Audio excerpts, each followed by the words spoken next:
Pune rape केस के आरोपी को police ने गिरफ्तार कर लिया है, लेकिन इसके साथ ही राज्य में महिलाओं की सुरक्षा और कानून व्यवस्था को लेकर भी सवाल उठ रहे हैं।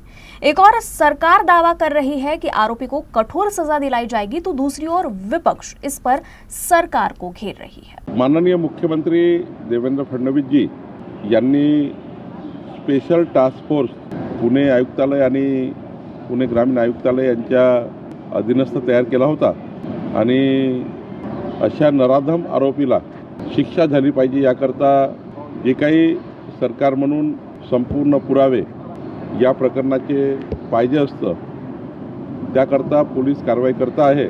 पुणे पोलिसांनी तातडीने केलेल्या या कारवाईबद्दल मी पुणे पोलिसांचं अभिनंदनही करतो।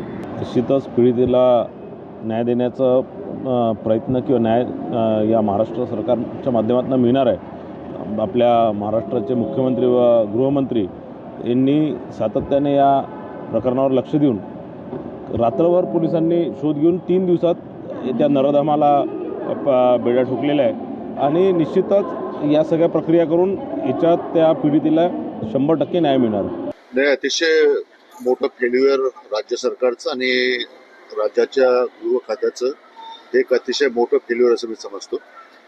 आरोपी पकडला गेला असं आता कळलंय, परंतु ज्या पद्धतीचं वक्तव्य राज्याचे गृह राज्यमंत्री योगेश कदम यांनी या घटनेच्या संदर्भामध्ये केलं आहे, यावरनं हे सरकार किती असंवेदनशील आहे आणि इतक्या गंभीर प्रकरणाच्या संदर्भामध्ये इतकं बेजबाबदारपणे वक्तव्य राज्याचा एक गृहमंत्री कशा पद्धतीने करू शकतो ही मूर्तीमध्ये हे या प्रकरणातून आपल्याला पाहायला भेटतं। या वक्तव्याचा आम्ही तीव्र शब्दामध्ये निषेध करतोय आणि या पहिले सुद्धा पुण्याची तुम्ही अपघातातली घटना घ्या, कोणतीही घटना घ्या, याच्यामध्ये टोटल फेल्युअर राज्याच्या गृह विभागाचं त्या निमित्तानं दिसतंय आणि जे वक्तव्य गृहमंत्र्यांनी केलंय त्याचा आम्ही तीव्र निषेध त्या निमित्तानं करतो।